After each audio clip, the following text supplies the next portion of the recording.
Justin Trudeau के इस्तीफे के ऐलान के बाद नए वजीर आजम के लिए नामों पर गौर शुरू कर दिया गया है। कनाडा के साबिक नायब वजीर आजम क्रिस्टिया फ्रीलैंड सबसे मजबूत उम्मीदवार बनकर सामने आई हैं। उन्होंने दिसंबर में वजीर आजम ऑफिस से इख्तिलाफात में इस्तीफा दिया था। लिबरल पार्टी की वजीर ट्रांसपोर्ट नीता आनंद के नाम भी ज़ेर गौर है। भारतीय निजात नीता आनंद 2021 में वजीर दिफा बनी।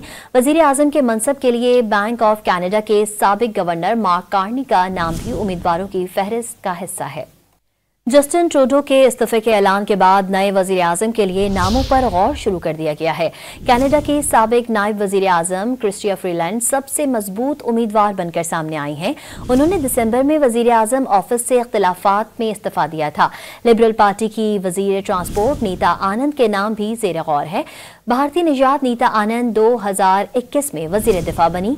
वजीर आजम के मनसब के लिए बैंक ऑफ कनाडा के साबिक गवर्नर मार्क कार्नी का नाम भी उम्मीदवारों की फहरिस्त का हिस्सा है।